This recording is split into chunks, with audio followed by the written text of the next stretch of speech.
we're taking, I'm gonna hang this up here, hang up my hoses. We are taking this trailer to the scrap yard. Look at this. Now you can't really see it on this side, but all these cross members are broken off. Coming around here. Yeah, look at that one. This one's like dangling. Ooh, that's really not good. Shoot. I'm gonna stow that up, but every single one of these cross members are broken on this trailer, and it's been sitting in our yard. We were thinking we were gonna rebuild it because this is a 40-foot pup trailer, so we use them on our Utah Rocky Mountain double sets. But I just haven't needed it, so we're just gonna take it to the scrapyard. They're gonna give me like $4 grand for the aluminum because they're double aluminum walled. These are very valuable walls. So I got the title in the truck. We're just gonna go drop it off. I'm gonna try and stow this, but yeah, that's what we're doing. We're dropping it off, and yeah. All right, I got my bungee to hold this so it doesn't rub on either tire. I'm only going 5 miles down the road, so we're not too bad. Close this recycling.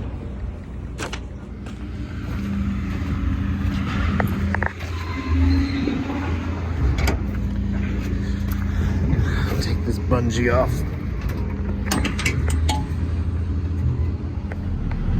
All right, we're waiting for her to give us the green light.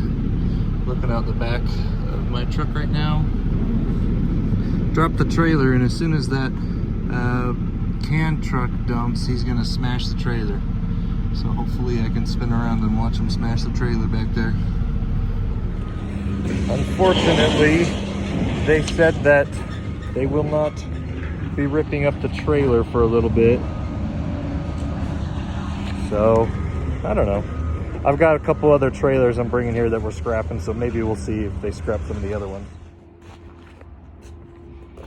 Back in the yard. Here's the trailers we got in Georgia. I've got this tag axle. I'm gonna put the airbags on it. So we're gonna make this trailer a tri-axle with the rear being liftable. And then we're gonna do the exact same thing on this puppy. And then we can start using this trailer to haul. Heck yeah, bro.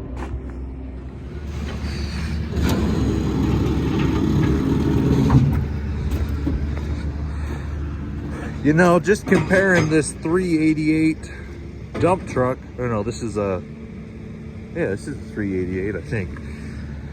The dump truck hood on this truck was so much easier to open than the Coronado on the truck I looked at last week. So, I don't know. But we're checking this dump truck out. I'm gonna do a quick load, and then we're gonna go do some other stuff today.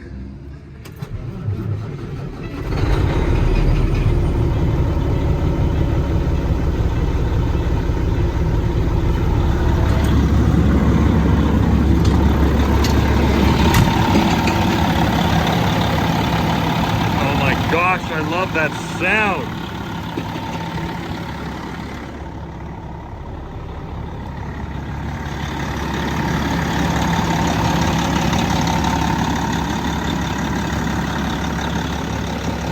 We got some new tires.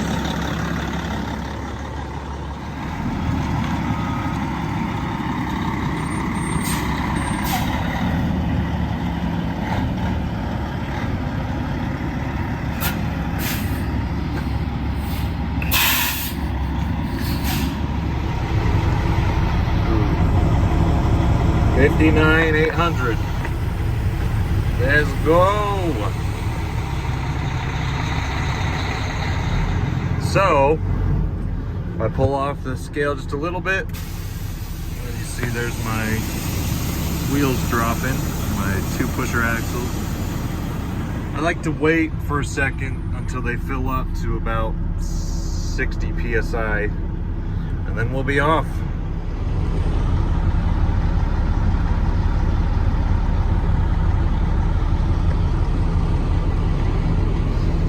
I need to go get some fuel.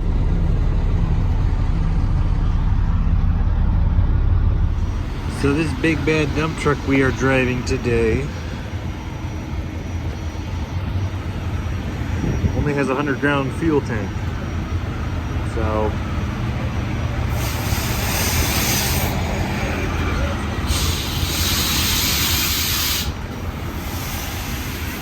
that guy's so loud.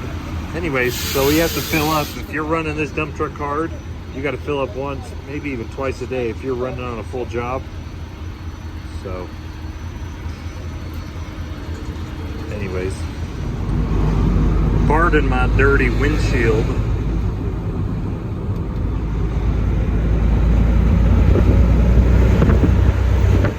But look at that mountain right there.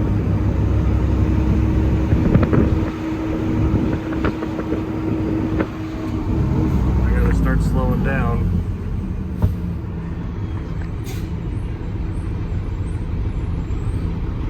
Dirty, dirty windshield. Next time I stop to get fuel, I need to wash it. Kind of forgot. Oops.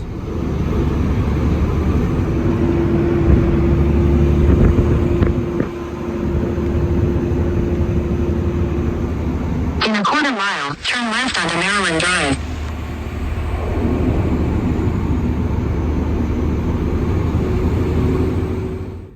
Alright, so this guy's loading me with the loader out of this house. I finished my loads from this morning. I can hear him coming back with a skid loader, but holy cow, guys. Look at that view from where I am. We are up right on the east bench of Ogden. Look at that hill. And off the distance, it gets even higher. You can't even see the top of that hill from here because we're right up against the mountain right there. Beautiful area. I would love to live up here someday. It's still crazy to me that all the snow's melted because it was just snowing like Friday last week and that was only 4 days ago. So I want to do more recording in this dump truck, but whenever I take it, the cab is so small that I feel really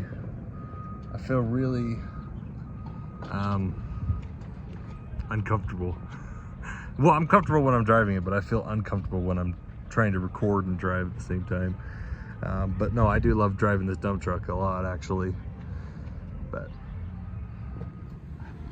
they got the people playing tennis down there. The topic of this video I want to be being flexible in trucking. Now, I don't necessarily mean like don't have any self-respect or don't stand up for yourself, but there's times in trucking you have to be, you know, sorry, let me hold my camera straight so I don't look like an idiot. My dump truck's kind of like, I'm sitting on a curb right now, so I'm a little angled, as the guys loading me with like a skid steer, but whatever. He's paying us to sit by the hour while he loads me with his skid steer at this job site he's got. I guess that's his dump truck over there, but it's broke down or something. I don't know. Anyways, whatever. Yeah, you have to be flexible, and my videos are a testament to how flexible I am. If you look through back my YouTube vid, obviously I'm getting better at. He's just dumping stuff. My truck's shaking. You look back through my videos, the last like 2 months, I've been running hard. I've been doing landfill loads, I've been doing dump truck loads, I've been to Washington 4 times, I've been to Texas twice, I went to California on a load. I've been running hard and dispatching 6 over-the-road drivers, you know. So I've been running hard, but sometimes I'm not running. Sometimes I'm just in the office doing invoices and billing and stuff. So you have to be flexible, you have to be able to move around. Here's a good job, jump on it. Here's this load, you got to be able to jump on it. Do you have an extra truck ready to go? And it's very difficult to plan out if you're an owner operator. I got this load over here. Do I have a truck? Do I know somebody else has a truck that can cover if I break down? You know, it's very hard to be flexible. And the thing that's really making me think about this is one of my drivers, we lost him a little bit ago. He ended up leaving me, but we hired him as a local driver. Now he's very, very experienced, very good driver. He's been driving, I think he's had his CDL for almost 20 years. But up until he worked for me, he'd never driven out of state. He didn't know nothing about e-logs. He didn't know nothing about the rules of driving over the road, chains, whatever. Which in a lot of ways, that's what I like, because I never had a trainer. I just started driving over the road. Anyways, besides the point, we started this new job. I put him on this new lane, and when they first start new lanes, you know, you start out, the volume is slow at first and then it builds up. Well, the contract is we're supposed to do whatever, 160 tons a day of garbage. And at first they were only doing like 40 or 60 tons a day. But now it's picking up. They're doing about 110, 120. So it depends. And now it's really picking up more than it was before. So I don't know. He quit a couple weeks ago. And the reason he quit is because we weren't able to keep him driving full-time as a local guy. And we pay very good top dollar for our drivers, both local and over the road. But even if you're at the top of the pay bracket, if you're only driving 20 to 30 hours a week, that's not enough to live on. You'd rather make $25 an hour and work 40 hours than... Oh, I think he's done. All right, I'm gonna finish up what I was saying. He's just finished loading me, so I'm gonna go dump this at the dump site and come back. But the point is, you have to be flexible, because this other driver who I pay very well was not getting enough hours because I put him on a new job. And I was trying to subsidize his hours by getting him loads to Washington over the weekend, and it was too hard for him. Even though he is like a very experienced driver, it was too hard for him to just go for 2 nights a week up to Washington. And you can't do that, because now I'm in a situation where I gotta hire another driver, maybe a second driver for this new job we've got. And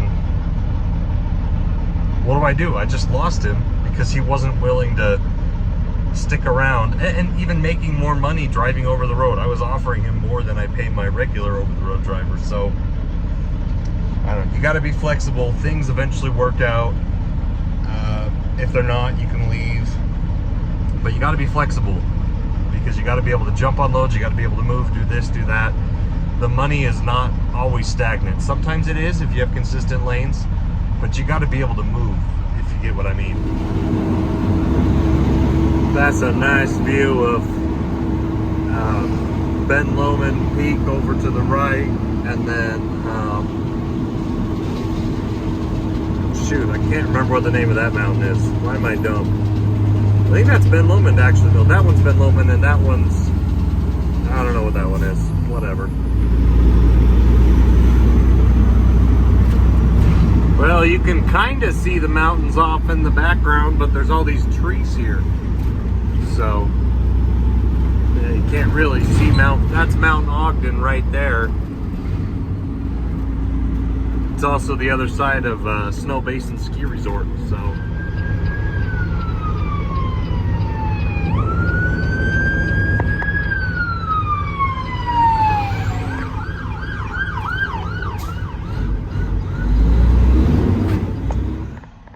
Anyways, just to wrap up what I was saying just a second ago, that was kind of cool. There was a whole bunch of, not cool, I'm sure somebody's in a pain right now, but I saw there was like 4 ambulances that were coming, so I had to pull over on Harrison Boulevard.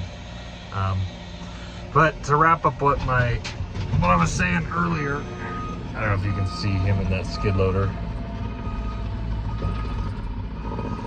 To wrap up what I was saying earlier, it just makes you feel bad, because now I'm so busy that I'm driving the garbage loads, and I am not supposed to be driving the garbage loads. So now I need to hire somebody else, and I got a couple other guys, some of my buddies that used to drive for me, that I think I'm going to bring both of them back to work for me again, to go over the road and local. But also, it's good for you if you can be flexible, and you've got a good, you're working for a good company that maybe they don't have all the work right here that you want, but you can do what they have, and then you can switch to something else to give you the balance for the hours or the miles you want. Anyways, yeah, it just makes me feel bad, because we kind of ended on bad terms, and I don't know why.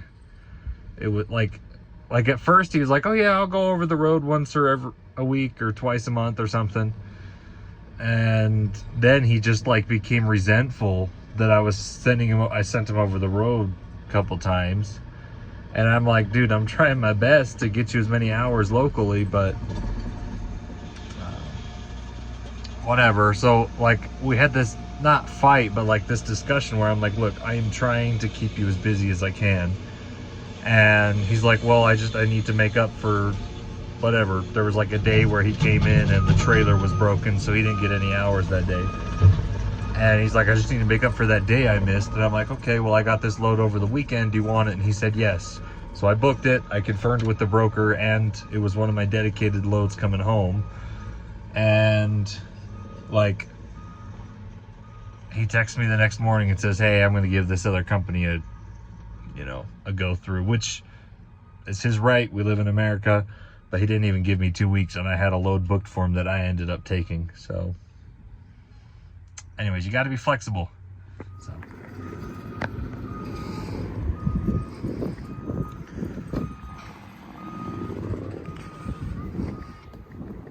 this is my last load. Then I'm gonna go home for the day.